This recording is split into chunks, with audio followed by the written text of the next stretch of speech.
Bismillahirrahmanirrahim. Assalamualaikum warahmatullahi wabarakatuh. Innal hamdalillah nahmaduhu wa nasta'inuhu wa nastahdihi wa nastaghfiruh wa na'udzu bihi min shururi anfusina wa sayyiati a'malina. May yahdihillahu fala mudilla lahu wa may yudlil fala hadiya lahu. Ashhadu an la ilaha illallah wahdahu la syarika lahu. وأشهد أن سيدنا ونبينا محمدا عبده ورسوله من لا نبي بعده. اللهم صل وسلم على سيدنا محمد مفتاح باب رحمة الله عدد ما في علم الله صلاة وسلاما دائمين بدوام ملك الله وعلى آله وصحبه. اللهم رب اشرح لي صدري ويسر لي أمري واحلل عقدة من لساني يفقهوا قولي. سبحانك لا علم لنا إلا ما علمتنا إنك أنت العليم الحكيم. اللهم ارزقنا فهم النبيين وحفظ المرسلين وإلهام الملائكة المقربين. اللهم أغننا بالعلم وزينا بالحلم وأكرمنا بالتقوى وجملنا بالعافية. لا حول ولا قوة إلا بالله العلي العظيم والحمد لله رب العالمين. نوينا التعلم والتعليم والتذكر والتذكير والنفع والانتفاع والإفادة والاستفادة والحث على التمسك بكتاب الله تعالى وسنة رسوله والدعاء إلى الهدى والدلالة على الخير ابتغاء وجه الله ومرضاته وقربه وثوابه سبحانه وتعالى. الفاتحة إلى حضرة النبي المصطفى محمد صلى الله عليه وسلم وأزواجه وذريته وأهل بيته الكرام. شيء لله لهم الفاتحة.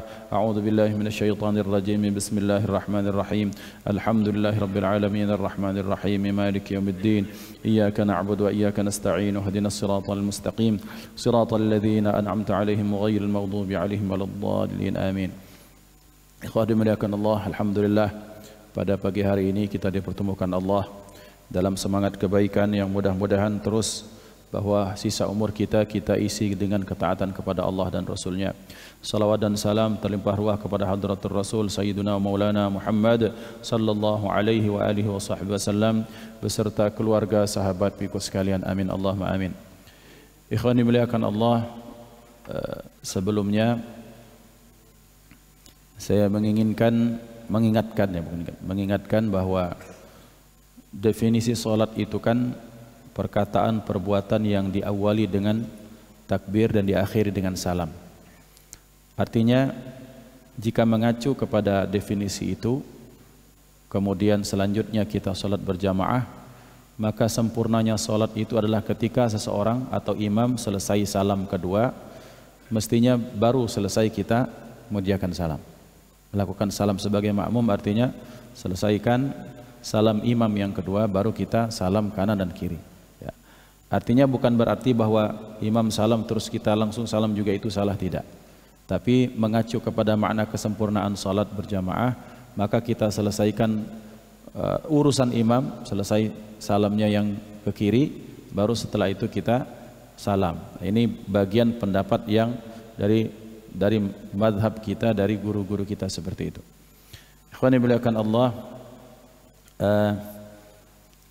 lazim terdengar di Indonesia zaman dahulu atau kita ketika Ramadan, tadi ketika masuk maka ada yang ingin saya lakukan, bahwa saya ingin menjelaskan tentang sholawat tarhim yang biasa diputar sebelum sholat. Jadi mengapa ini dimasukkan oleh para ulama? Saya cerita dulu bahwa salawat ini disampaikan oleh Syekh Mahmud Khalil Al-Husari. Syekh Mahmud Khalil Al-Husari ini adalah seorang qari besar yang bacaan Al-Qur'annya menjadi standar internasional hatta sampai sekarang.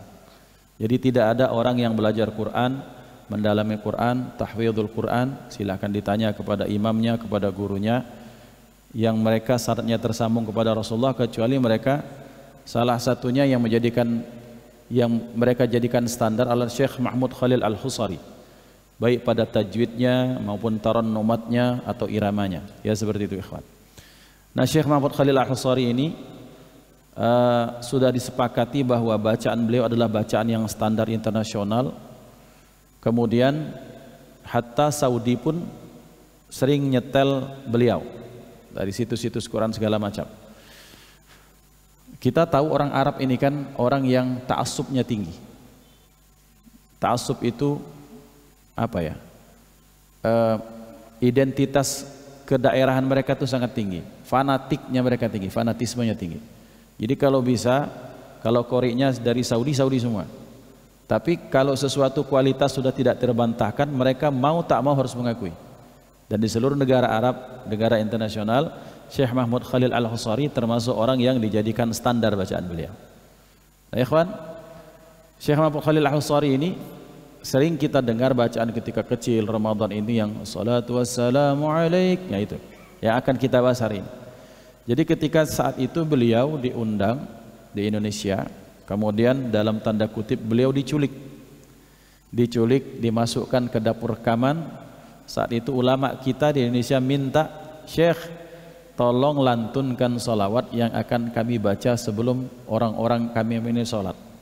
Maka beliau bacakan salawat ini. Beliau bacakan ini, salawat ini, setelah beliau diundang di Gontor di mana-mana, kemudian beliau dimasukkan ke dapur rekaman. Yang salawat ini hatta kami cari di Mesir pun nggak ada. Cari sumber-sumbernya di mana, ternyata ketika saya baca-baca ternyata memang ini salawat khusus yang beliau bacakan atas permintaan para ulama di Indonesia, masya Allah. Nah, salawat ini luar biasa, ikhwan. Ya, luar biasa sekali. Nanti akan kita bahas sedikit. Ada istilah yang kita sering dengar, ada tahriman, ada terhiman. Ini sebenarnya dua istilah yang mestinya ketika kita baca itu bukan tahriman tapi tarhim, bukan tahrim tapi terhim. Tapi mungkin karena lebih enak bagi kita, kita bacanya tahrim. Padahal mengacu pada aspek makna ini jauh sekali berbeda. Kalau tarhim itu kan membaca kalimat ya arhamar rahimin, ya arhamar rahimin. Sementara kalau tahrim itu kan surat tahrim. Tahrim itu artinya dari kata-kata harrama yuharimu tahriman. Bisa maknanya mengharamkan sesuatu, bisa maknanya artinya memberikan kadar kehormatan pada sesuatu. Tapi makna tahrim itu pengharaman pada makna dasarnya seperti itu. Jadi kita baca tarhim bukan tahrim. Nah, kita mulai masuk, ikhwan. Jadi salawat ini sering dibaca kalau kita di Palembang ketika Ramadan zaman dahulu, ketika setelah sahur menjelang imsak atau ketika imsak menjelang subuh itu baca. Ketika kita mengacu pada makna yang dikandung dari salawat ini luar biasa. Saya ingin sampaikan ini supaya kita ini tidak buta-buta amat tentang apa yang kita dengar, kita baca. Apa itu? Tarhiman. Selesai, Pak. Apa sejarahnya? Tadi sejarahnya. Bahwa Syekh Mahmud Khalil Al-Husari itu diminta oleh ulama kita untuk membacakan salawat yang bahkan tidak ada di negara lain, ini khusus Indonesia. Maka kita nanti teks yang akan saya kirim ke Pak Manda, kita akan baca bismillahirrahmanirrahim. Dimulai dari as-salatu wassalamu alaik. As-salatu wassalamu alaik artinya pertama, ikhwan, ini perintah salawat dan salam sudah sering masyhur kita dengar, tidak usah dibahas lagi. Bahwa salawat menurut kesepakatan ulama yang 4, salawat itu merupakan perintah yang wajib. Dengan dalil, wahai orang-orang yang beriman, sampaikanlah salawat dan ucapkan salam padanya. Karena mengacu kepada kaidah al-aslu fil amri lil wujub. Dalam kaidah usul fikih seperti itu, bahwa asal mula pada perintah itu menunjukkan kewajiban. Jadi kalau ada perintah dalam Al-Quran, dirikanlah sholat, tunaikan zakat, laksanakan haji, maka itu merupakan perintah yang menunjukkan pada makna kewajiban. Itu satu. Kecuali nanti kalau di dalam Al-Quran atau dalam sunnah kita temukan ada hal-hal yang mengarahkan bahwa dia tidak wajib. Itu lain lagi. Nah, perintah salawat ini kemudian oleh para ulama dijadikan dasar bahwa salawat itu wajib. Tinggal kemudian para ulama berbeda kapan dan berapa kalinya. Maka para ulama menyatakan, sebagian ulama, bahwa kita ini wajib salawat minimal 1 kali dalam seumur hidup kita. Itu maknanya. Kemudian dalam mazhab Imam Syafi'i, salat itu wajib manakala salawat itu dijadikan rukun di dalam salat. Berarti kita minimal kita melaksanakannya dalam rakaat pertama dan kedua setiap hari 5 waktu kita baca. Nah, ikhwan yang dimuliakan Allah, berarti perintah salawat ini adalah perintah yang wajib karena ini merupakan perintah dari Allah. Itu satu. Yang kedua, ayat ini dibuka dengan sesungguhnya Allah dan para malaikat bersalawat. Ini sudah sering sekali dibahas. Yang menariknya adalah, ikhwan, salawat ini menggunakan bentuk pola mukhatabah. Apa mukhatabah? Lawan bicara. Semoga salawat dan salam disampaikan, diuntaikan, dicurahkan Allah kepada Anda. Nah, Anda itu kan seolah-olah di depan mata. Ini ikhwan dimuliakan Allah, ini bahasa Rasulullah tidak hadir bersama kita. Tetapi mengapa menggunakan bahasa Anda? Karena ini menunjukkan lil qurbah, untuk menunjukkan kedekatan seseorang atau seseorang berupaya mendekat kepada Rasulullah sallallahu alaihi wasallam secara ruhani. Karena dalam riwayat bahwa tiadalah seseorang bersalawat kepada Nabi Muhammad sallallahu alaihi wasallam, menyampaikan salam kepada beliau, kecuali Allah utus ruhku untuk membalas salam orang tersebut. Maka ikhwan dimuliakan Allah, dari hadis ini maka wajar kemudian ada orang-orang, para ulama menyatakan bahwa setiap mahalul qiyam itu ruh Rasulullah hadir, ruhaniyah beliau. Mana nak hadir beliau di Mekah apa di Madinah, kita ini di Palembang. Nah itu kan otak-otak yang mengotak-otakkan dunia. Kenapa? Ya kalau seseorang sudah masuk di alam barzakh, di alam hadratnya seperti itu, maka jarak dan waktu sudah bukan masalah lagi, ikhwan. Karena jarak dan waktu adalah hukum manusia, hukum makhluk yang ada benda kasarnya seperti ini. Sementara pada dimensi seperti itu, maka sudah tidak akan ada jarak dan waktu lagi. Tinggal adalah bahwa Allah Subhanahu wa taala menginginkan kun fayakun. Jadi penjelasan seperti itu. Dan ini juga menjelaskan bahwa kalau ada Ustadz, nanti ada orang mengucapkan salam pada Rasulullah, ada yang mengucapkan salam di Hujratus Syarifah di Madinah, di depan makam beliau. Mudah-mudahan Allah sampaikan kita semua ke sana, amin ya rabbal alamin. Ada yang mengucapkan salawat di Afrika, ada yang mengucapkan salawat di mana? Di Senegal. Ada yang mengucapkan salawat di Australia, ada yang mengucapkan salawat di Baitur Rahman. Mak mano katanya ruh Rasulullah hadir. Ikhwan, Rasulullah itu adalah manifestasi cahaya Allah Subhanahu wa taala. Cahaya matahari. Tidak perlu matahari turun ke bumi untuk menyampaikan cahayanya ke kita. Tidak perlu matahari berangkat ke Australia. Cahaya yang lebar besar itu sampai ke seluruh alam semesta. Maka cahaya Rasulullah itu mengenai orang-orang yang mengucapkan salawat dan salam kepadanya. Mestinya berpikirnya seperti itu. Kalau kita mengatakan, Ustadz, kalau Rasulullah kita ucapkan salam beliau balas, berarti capek Rasulullah dari sini ke sini, dari sini ke sini. Sementara setiap saat ada orang mengucapkan salam kepada beliau. Maka fahamilah bahwa kiaskan seperti itu, bahwa matahari membagi cahayanya kepada siapapun, kepada apapun yang ada, tanpa harus dia mendekat kepada kita semua. Saking hebatnya, ikhwan. Nah itu penjelasan. Dan ini melatih kepada kita, bahwa salawat ini melatih kepada kita untuk mulai sering berbincang-bincang dengan Rasulullah sallallahu alaihi wasallam. Rasulullah itu jangan dijadikan orang ketiga lagi.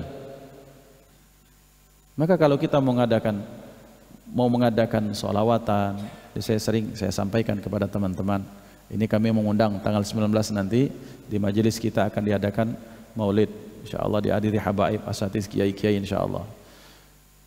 Yang rangkaiannya dimulai dari hari Jumat malam Sabtu, itu akan kita adakan simaan Quran bil ghaib. Artinya ada beberapa santri yang membaca Quran beruntun, itu dari juz 1 sampai juz 30 tanpa melihat Al-Quran. Artinya bil ghaib, tanpa melihat mushaf. Itu akan kita adakan dari Jumat malam Sabtu sampai selesai Sabtu siangnya insyaallah. Ada ikhwan dimuliakan Allah, diaturi. Jadi rangkaiannya dari malam Sabtu sampai ke puncaknya malam Ahad itu. Nah, ikhwan dimuliakan Allah, bahwa bicara tentang perkara salawat, saya sampaikan kepada teman-teman untuk saya juga, bahwa sudah mulai, ya Rasulullah, berkenanlah engkau hadir dalam acara kami. Ya Rasulullah, berkenanlah kiranya engkau meridhai kami. Ya Rasulullah, berkenanlah engkau kira-kira ketika kami menjelang ajal kami, engkau berkenan hadir untuk mentalqin, mensyahadatkan kami. Ya Rasulullah, terus seperti itu. Berarti sudah tidak zamannya lagi bagi orang-orang ahli zikir, ahli majlis seperti ini kemudian menjadikan Rasulullah itu orang ketiga.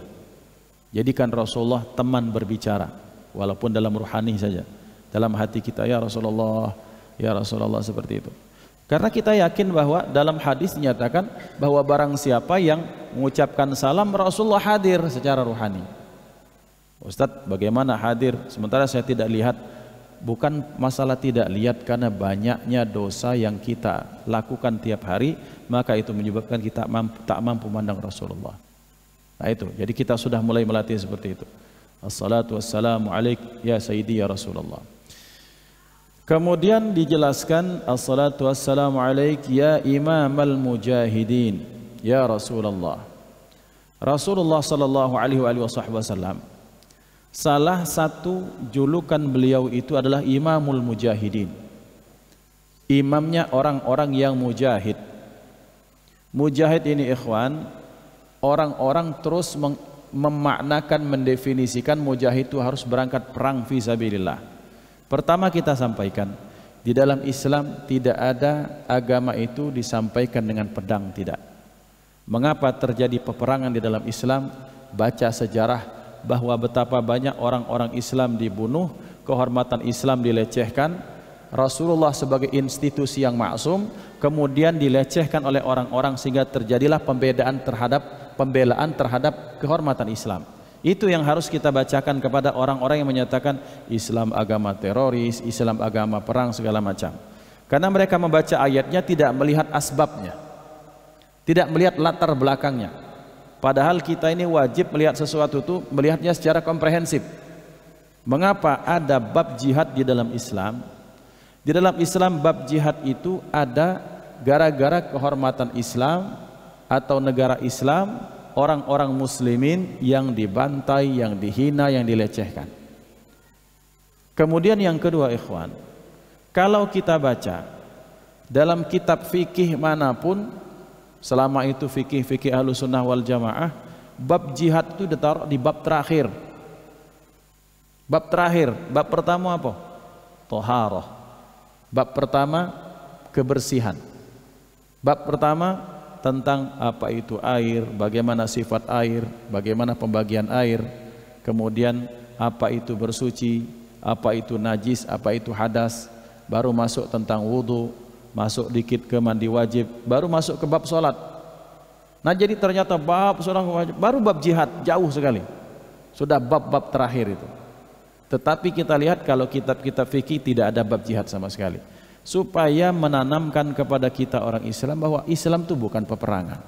Kita akan temukan bab jihad pada bab kitab-kitab yang sangat tebal, bukan kitab-kitab tipis. Itu pun dengan syarat yang sangat-sangat keras dan ketat. Nah ini mestinya yang dibaca oleh orang-orang, bahwa Islam tidak pernah sekalipun memperkenankan dan memperkenalkan perang atas nama agama. Ikhwan dimuliakan Allah. Tetapi ketika kehormatan Islam diinjak-injak, maka Rasulullah sallallahu alaihi wasallam adalah orang yang pertama yang dalam barisan terdepan untuk membela Islam. Ini patut lihat, kita lihat Rasulullah ketika beliau dihina pribadinya, dibilang apa? Gila. Ada Rasulullah balas? Tidak ada. Dibilang sahirun, kadzab, sebagai seorang tukang sihir, sebagai orang ahli puisi saja, bikin-bikin kata-kata indah saja, orang yang diserang otaknya segala macam. Tidak, Rasulullah tidak pernah membalas ketika kepribadian beliau diserang. Dan ini kita lihat bahwa para habaib kita, para kiai kita, guru-guru kita, Masya Allah, mereka diserang, mereka difitnah. Habibana Rizik bin Syihab, kurang apa orang membuli beliau, tapi tidak ada kata-kata kotor keluar dari beliau. Tapi ketika syariat Islam, ketika hak-hak orang itu, maka akan keluar ketegasan beliau. Jadi bedakan ikhwan, dalam Islam itu Rasulullah menyatakan, Rasulullah sallallahu alaihi wasallam adalah pribadi yang tidak pernah mempunyai sifat pendendam, dan itu diturunkan kepada anak keturunan beliau. Beliau tidak pernah membalas caci makian orang, tapi manakala Islam kehormatannya diganggu, maka beliau orang yang pertama. Lihat pada satu saat ketika terjadi peperangan. Nah, ini ketika terjadi peperangan manakala jihad itu sudah terjadi. Sayyidina Ali bin Abi Thalib itu ketika satu saat ini beliau sudah dalam posisi siap mengayunkan pedang untuk menghabisi musuhnya yang menghina beliau, menghina Rasulullah, menghina Islam. Tiba-tiba ini orang yang sudah terdasar itu kemudian meludahi dia. Maka beliau langsung berpaling. Ini orang lebih banyak herannya daripada takutnya. Akhirnya kok nggak jadi? Tinggal ayunkan saja selesai. Dia akhirnya bertanya, wahai Ali, Kenapa engkau urung, bahasa gitu, membatalkan mengayunkan pedangmu padahal engkau dalam posisi menang, aku terdesak. Tadi ketika aku mengayunkan, maka aku adalah niatku untuk membela agama Allah, karena engkau beserta pasukan dan teman-temanmu orang-orang yang menghina Allah dan Islam. Tapi ketika engkau meludahiku, aku takut aku sudah ingin menghabisimu gara-gara emosiku. Lihat sampai sebegitunya, ikhwan. Nah, ini kemudian disalahartikan oleh orang. Islam itu agama kekerasan, Islam agama yang menindas orang-orang yang minoritas. Kalau kita menindas minoritas, kita nih libur hari Jumat, ikhwan, bukan hari Minggu. Kita nih sholat ibadah itu hari Jumat. Tiba orang Islam masih silahkan kerja. Kita rela silakan kamu lakukan libur pada kamu beribadah. Kita ya minoritas ini bahkan bisa diberikan haknya dengan luar biasa. Ikhwanibulakan Allah, maka berarti bahwa ternyata Rasulullah disebut sebagai imamul mujahidin, maknanya beliau adalah orang yang amat sangat kuat dalam membela kehormatan Islam. Yang kedua, imamul mujahidin dari kata-kata jahada yujahidu, orang yang bersungguh-sungguh dalam memerangi atau mengarahkan nafsu atau dirinya sendiri. Ikhwanibulakan Allah, dalam khutbah sering disampaikan, dalam pengajian sering disampaikan bahwa ketika pulang pasukan, walaupun ada yang mengatakan ini hadisnya dhaif segala macam, kita tak peduli, tapi maknanya ini benar, bahwa Rasulullah menyatakan kita telah pulang dari jihad yang berat, kita pulang dari jihad yang kecil, dari hal yang sangat ringan, sabda Rasulullah. Sementara ada sahabat yang meninggal mati syahid, ada yang terluka, ada yang putus tangan, ada yang hilang jarinya, ada yang berlobang badannya gara-gara ditikam. Ya Rasulullah, kalau ini jihad yang kecil, bagaimana jihad yang besar? Kata beliau bahwa jihad yang besar maknanya ketika engkau mengarahkan dan melawan hawa nafsu dan dirimu sendiri, itu yang paling berat.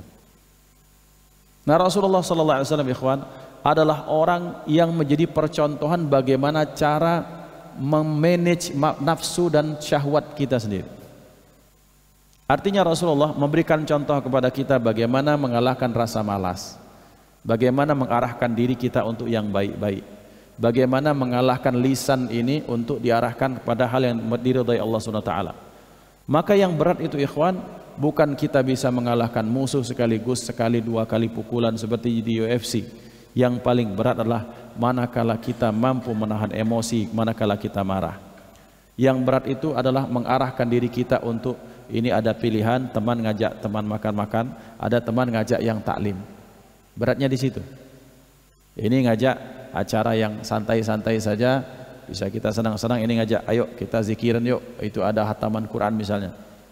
Tinggal di situ pilihan kita. Dan Rasulullah menyatakan bahwa yang paling selamat adalah orang yang mampu menguasai dirinya. Dan Nabi Muhammad sallallahu alaihi wasallam adalah orang yang paling pribadi, yang paling mampu untuk menguasai dirinya, ikhwan. Kita lihat beliau dicerca oleh paman sendiri, diintimidasi, dihina, bukan sekali, berkali-kali, tapi tidak ada rasa dendam. Nada katik dendam itu berat. Dan Rasulullah yang kita jadikan acuan kalau kita lah mendendam, oi malu sama Rasulullah. Kira-kira seperti itu. Itu makna imamul mujahidin. Kemudian, ya assalatu wassalamu alaika ya nasral huda, wahai engkau yang menjadi pembela hidayah Allah Subhanahu wa taala. Ya khaira khalqillah, wahai engkau sebaik-baik ciptaan Allah Subhanahu wa taala. Ikhwan dimuliakan Allah, mestilah kita ini menjadi seorang penolong agama Allah Subhanahu wa taala. Karena harga kita, kualitas kita di depan Allah adalah seberapa banyak manfaat diri kita untuk agama Allah Subhanahu wa taala. Apakah dengan harta kita? Apakah dengan jiwa raga kita? Apakah dengan perbuatan kita? Apakah dengan ucapan kita? Sudahkah kita ini kita pergunakan, kita wakafkan diri kita untuk kemajuan Islam? Ustaz, alhamdulillah saya punya di rumah ada TPQ, duitnya dari aku dewe, guru-gurunya ku carikan, ku gaji dewe. Itu adalah nasirul huda, orang-orang yang menjadi penolong agama Allah Subhanahu wa taala. Ustaz, aku ini dak kate duit, Tapi aku bersama istri mengumpulkan gadis-gadis atau maaf janda-janda yang kemudian kami ajari skill menjahit, menyulam, memasak, tata boga, kemudian rias segala macam, sehingga dia punya skill yang kelak ketika dia nikah atau terpaksanya dia ditinggalkan oleh suaminya karena meninggal misalnya, maka dia bisa menghidupi anak-anaknya dengan skillnya itu. Itu penolong agama Allah Subhanahu wa taala. Karena betapa banyak ada wanita-wanita apalagi zaman hedon sekarang ini, yang hedon banyak sekali yang hedonisme ini, maka mereka bahkan naudzubillah menjualkan raganya hanya untuk menyelamatkan perut anak-anaknya. Maka orang-orang yang berjihad pada aspek seperti ini, dia menolong agama Allah Subhanahu wa taala.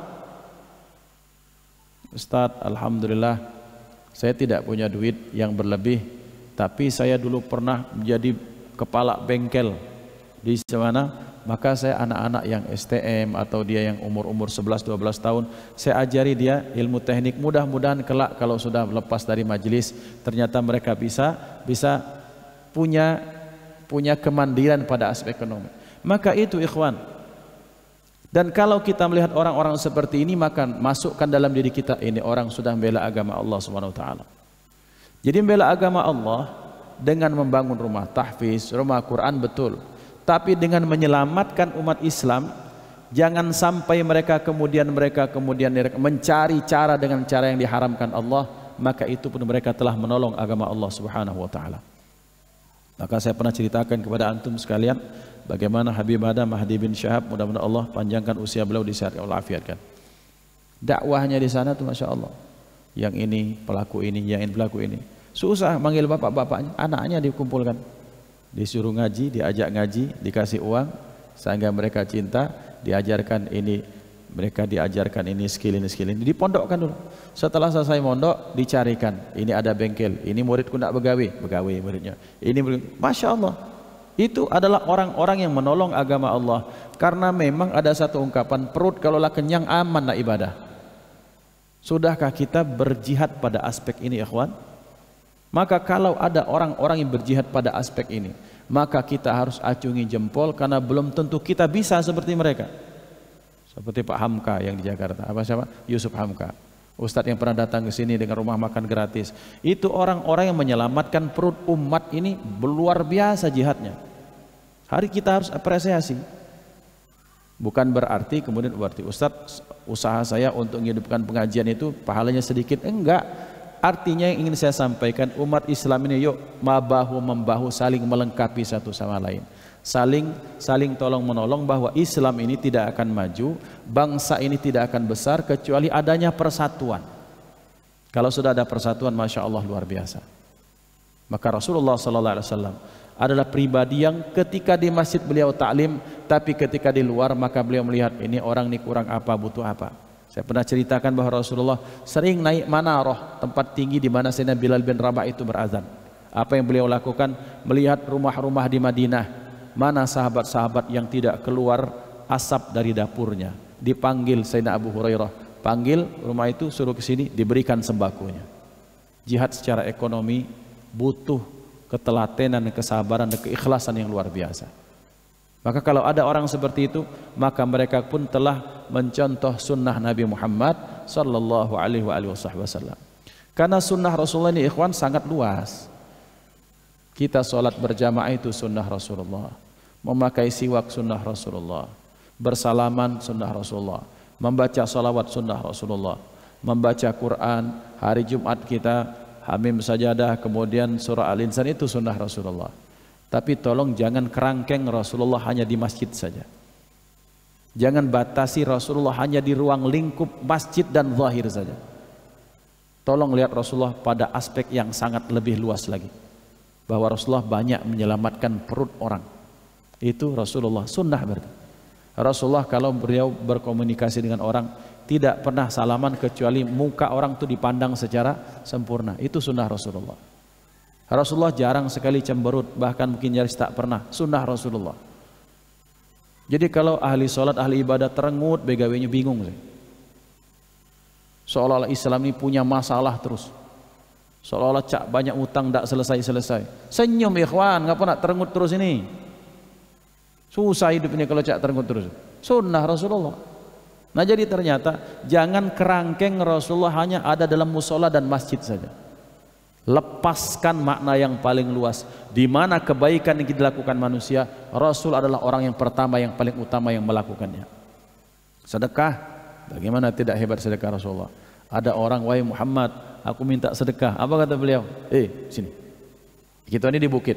Kau jingok di lembah itu, no. Itu kibas domba segala macam. Hitung berapa jumlah? Ada sekitar ya mungkin ratusan lah. Itu semua untuk kau katanya. Wahai Rasulullah, gila kah? Tidak, untuk kau ini sudah. Kira-kira seperti itu. Balik. Woi, dulur-dulur masuk itu. Masuk Islam galau-galau ngapo? Karena aku ini balik itu bawa kibas itu ke dusunnya itu. Teriak-teriak. Wahai saudaraku, masuk Islam semua. Kenapa? Karena Muhammad adalah orang ketika dia bersedekah dia sudah tidak takut fakir lagi. Langsung ikhwan sedusun hangat terasa dengan kambing itu dan masuk Islam semua. Sunnah Rasulullah. Nah jadi kalau hanya membatasi sunnah Rasulullah seperti di kajian-kajian sunnah itu naif ikhwan. Rasulullah tuh di kerangkeng seperti itu. Rasulullah ini Allah, naudzubillah. Lanjut. Kemudian ya khaira khalqillah, wahai sebaik-baik makhluk Allah Subhanahu wa taala. Maka kalau kita bahas, mungkin ada ustaz di sini mintalah bagi membacakan kitab Syama'il Muhammadiyah, bahwa beliau pribadi yang apapun yang melekat pada diri beliau, dia dari atas sampai ke bawah itu luar biasa. Rasulullah manusia yang terbaik pada aspek jasmaninya. Jasmaninya, tubuhnya wangi, keringatnya harum, ludahnya harum. Bahkan dalam satu pendapat, dalam satu riwayat, bahkan mungkin ini pendapat yang aneh, tapi ini saya sudah sering dengar ini dari almarhumah ibu saya, dari kakek kami menyampaikan dalam satu riwayat, bahwa Rasulullah ketika buang hajat bahkan kotorannya pun tidak sampai menyentuh ke bumi, dihilangkan Allah atau dinaikkan ke angkasa seperti itu. Dan ini kemudian satu pertanyaan ini yang kemudian Syekh Mutawalli Sya'rawi pernah akhirnya beliau menantang debatlah orang yang berfaham, yang sering menyalah-nyalahkan orang lain ini. Maka dikatakan oleh beliau, wahai Syekh, saya pengen tanya satu pertanyaan. Oh silahkan kata beliau. Rasulullah, kata Syekh Mutawalli Sya'rawi, kalau Rasulullah itu buang hajat beliau itu kemana? Apakah ke bumi atau kemana? Wah, saya belum pernah baca riwayat, saya pulang dulu. Ini orang benci sama Syekh Sya'rawi dan benci tentang orang-orang yang kita maulid dan segala macam. Ini orang anti seperti itu. Saya akan pulang, dia baca bolak-balik, kitanya tak ketemu. Malamnya dia baca sampai masuk ke perpustakaannya, dicari, dia bolak-balik utak-atik nggak ketemu. Akhirnya dia tertidur. Ketika tertidur, dia mimpi didatangi oleh Rasulullah sallallahu alaihi wasallam.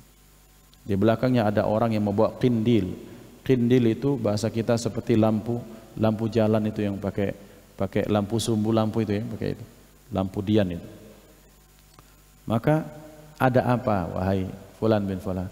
Ya Rasulullah, saya ini mendapat pertanyaan tapi saya tidak bisa jawab. Apa pertanyaannya? Pertanyaan, kalau Anda ya Rasulullah, ketika Anda itu ketika Anda hajat, qada hajat, maka hajat itu kemana? Kata Rasulullah, diangkat Allah ke langit. Wah, ini ladas. Kalah kau. Saya sudah mimpi ketemu Rasulullah. Akhirnya dia orang ketemu, wahai Syekh Sya'rawi, bagaimana? Sudah dapat jawabannya? Sudah. Bagaimana? Saya dapatkan bahwa hajat Rasulullah itu diangkatkan ke langit, tidak akan pernah menyentuh ke bumi. Dari mana kau dapat itu, kata Syekh Sya'rawi? Rasulullah datang memberikan jawaban kepadaku melalui mimpi. Oh, kata Syekh Sya'rawi, kamu tahu tidak? Ya Pak, orang yang di belakang yang bawa kindil itu adalah saya. Ya Rasulullah datang berdua orang kan? Rasulullah dengan seseorang itu bawa kindil, bawa lampu, kata Syekh Sya'rawi. Nah, itu adalah saya, kata beliau.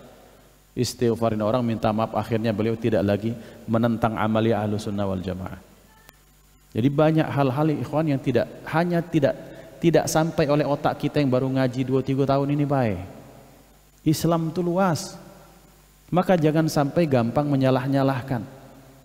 Karena boleh jadi Islam itu salah, mungkin pemahaman kita yang tak sampai. Kita melihat amalia orang-orang seperti tarhim ini. Sholawat kenapa sepertiga malam, dalilnya ada. Seperti kita kalau sholawat, kita salaman kan, orang-orang tua kita apa yang diucapkan? Sallallahu alaihi wasallam atau Allahumma shalli alaihi wasallam. Mereka sholawat kan? Kenapa sholawat? Karena dalam riwayat satu majelis yang tidak ada disebutkan salawat atau nama Nabi Muhammad sallallahu alaihi wasallam sana, itu majelis itu akan kelak di akhirat akan menjadi majelis penyesalan di hari kiamat kelak. Dalam riwayat yang lain, satu perkumpulan yang tidak ada nama Nabi Muhammadnya disebutkan di situ, maka sabda Rasulullah, majelis itu di sisi Allah bahkan lebih busuk dari bangkai himar, bangkai keledai. Cari ada riwayat sahih seperti itu. Jadi pantas berarti orang tua kita sebelum berpisah, Allahumma shalli ala sayyidina Muhammad. Ngapo? Ketika majelis kan orang duduk itu majelis sama ikhwan. Duduk berdua majelis, duduk bertiga majelis, bergesa-gesa itu majelis. Majelis itu ngesahkan dunia, dak katik sebut nama Rasulullah, tidak ada nama Allah di situ, maka itulah mengapa harus ada kafaratul majelis, penghapus dosa yang ada di majelis. Jadi mengapa kalau kita baca para habaib, kiai jarang baca kafaratul majelis? Tak perlu lagi dikafaroi. Yang kita bahas ke agama, yang perlu dikafaroi majelis kita makan di luar sana kakek, bergesa-gesa, membasuh kami di dusun Meloho, di warung kopi, di kafe, itu harus dikafaroi majelis ini. Mari kita tutup majelis ini dengan kafaratul majelis. Tak perlu, walaupun bagus, namanya kalimat thayyibah, tak kata yang salah.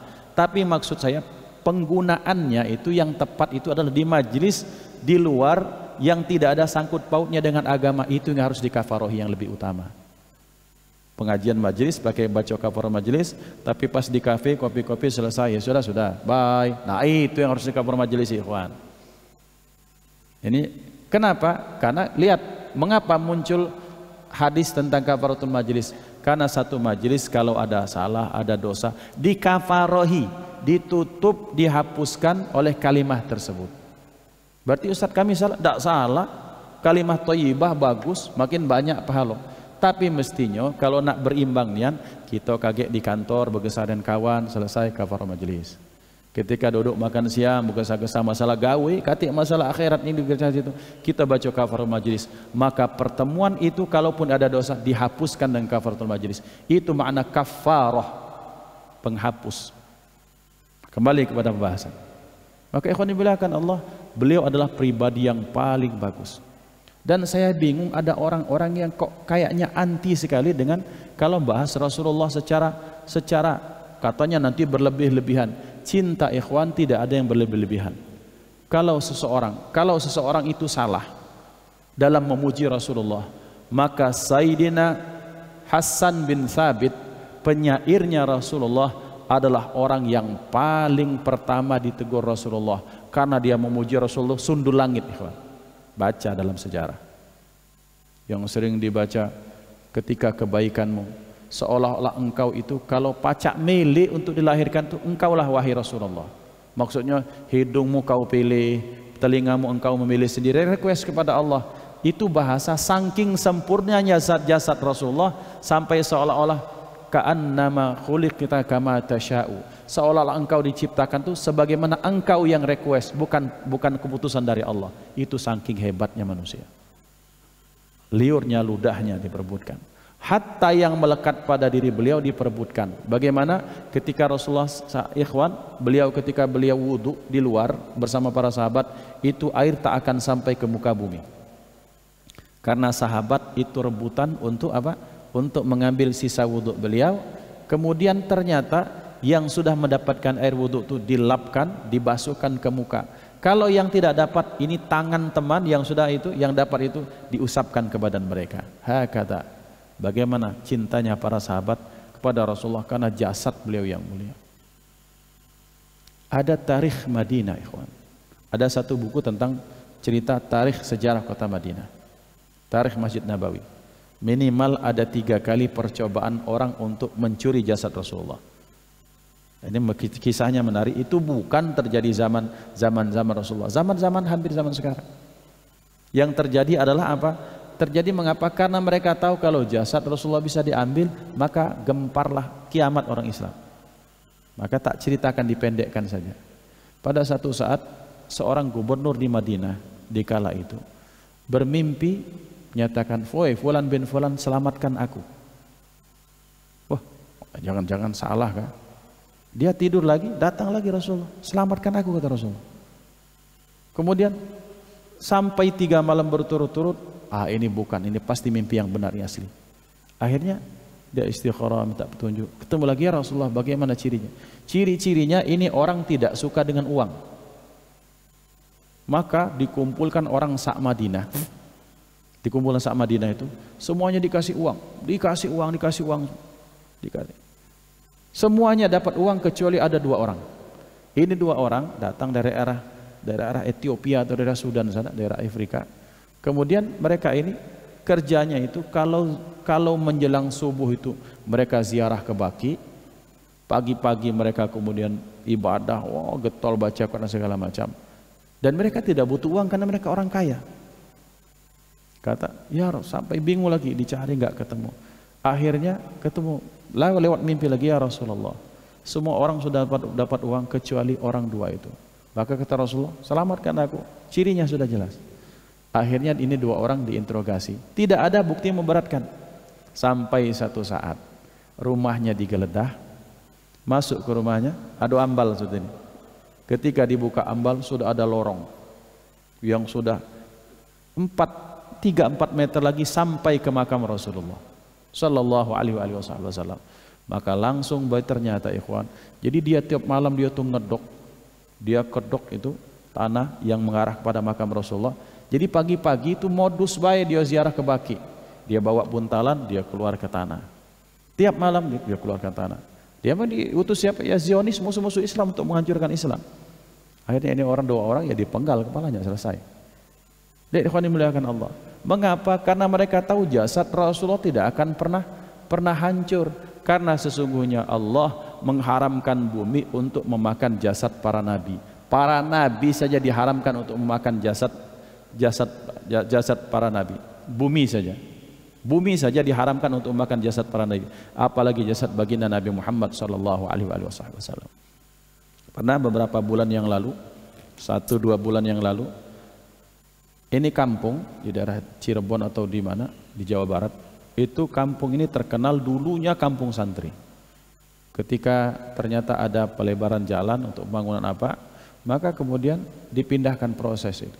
Ada sekitar 150 itu, maka sekitar 100-nya itu utuh semua jasadnya. Santri-santri, para penghafal Quran. Masya Allah ikhwan, orang biasa gimana itu? Itu sudah puluhan tahun yang meninggalnya. Sementara otak kita mengatakan bahwa rasionalnya ya 1 bulan saja sudah mulai habiskan daging kita karena busuk. Tapi ini puluhan tahun jasad santrinya banyak. Santri orang biasa saja seperti itu. Bagaimana dengan jasad baginda Nabi Muhammad sallallahu alaihi wasallam? Yang kedua ikhwan, kalau kita lihat Qubatus Sahra, kubah yang hijau itu kan ada semacam pecak peti itu. Kelihatan nggak? Nanti baca sejarahnya. Kenapa itu ada semacam kayak peti seperti itu? Karena itu adalah orang yang mengendap-endap, pengen kemudian mencuri jasad Rasulullah, mencelakai Rasulullah. Maka dalam riwayat dia itu dipanah petir sampai oleh raja, biarkan saja dia di sana. Buatkan kotak baik di situ. Sebagai pelajaran orang ingin mencelakai Rasulullah atau ingin berbuat tak senonoh pada Rasulullah, maka itu penghabisan kesudahannya. Kali yang ketiga, ada orang yang dia sudah berkongkong-kali-kong ketika Masjid Nabawi sudah ditutup, maka kemudian orang ini karena dia punya surat kuasa yang dipalsukan, akhirnya dia bisa memaksa penjaga, maka Rasulullah penjaga Masjid Nabawi untuk apa? Untuk membuka Masjid Nabawi. Ya dia buka karena lihat suratnya asli apa? Maksudnya ini surat tertanda tangan, surat. Masuk, sudah sampai depan makam Rasulullah, ini tanah membelah. Termasuk blok seperti itu. Hakada. Dalam tarikh Madinah ada. Ngapo kemudian pemerintah Saudi tak besak-besakkan? Ini pemerintah kan anti hal-hal yang menurut mereka syirik. Padahal kejadian seperti ini bukan masalah orang akan syirik atau tidak. Ini menunjukkan bahwa betapa Allah menyatakan dalam Al-Quran, wallahu ya'simuka minan nas. Wahai Muhammad, akulah kata Allah yang akan menjagamu dari kejahatan manusia siapapun. Hatta ketika beliau jasadnya sudah masuk dalam di dalam tanah Madinah yang diberkahi oleh Allah. Maka ikhwan, maka wajar kalau kata Rasulullah sebut sebagai ya khaira khalqillah, duhai manusia yang sebaik-baik makhluk yang ada di alam semesta ini. Itulah baginda Nabi Muhammad sallallahu alaihi wasallam. Hakada ikhwan. Jadi mengapa orang-orang sholawat memuji Rasulullah? Karena beliau adalah orang yang paling pantas untuk dipuji selain Allah SWT. Dalam konteks pujian kepada makhluk lah ya. Maka Rasulullah adalah orang yang paling pantas. Maka mudah-mudahan dengan sekelumit kisah ini semakin menambah cinta kita, ta'zim kita, rindu kita kepada Rasulullah. Semakin bersemangat kita untuk melakukan kebaikan atas nama supaya Rasulullah senang kepada kita insya-Allah. Jadi yang sudah sedang berkecimpung dalam bermujahadah di masjid ini dengan membangun, mensyiarkan, maka kita niatkan lagi mudah-mudahan ya Allah amal kami ini membuat Rasulullah bangga di hari kiamat. Sebagai orang tua maka mudah-mudahan Rasulullah bangga kepada kita sebagai orang tua. Sebagai seorang karyawan Rasulullah bangga kepada kita sebagai seorang karyawan. Intinya apapun pekerjaan kita, maka ingatkan bahwa Rasulullah telah menunggu laporan kita di akhirat kelak. Ketika itu mudah-mudahan maka lulus, maka insyaallah kita akan berhak mendapatkan ridha Allah Subhanahu wa taala. Usikum nafsi bi taqwallah hadanallahu wa ikum ajma'in. Kita tutup dan kafaratul majlis. Subhanallah wa bihamdihi subhanakallah wa bihamdika asyhadu an la ilaha illa anta astaghfiruka wa atubu ilaik. Assalamualaikum warahmatullahi wabarakatuh.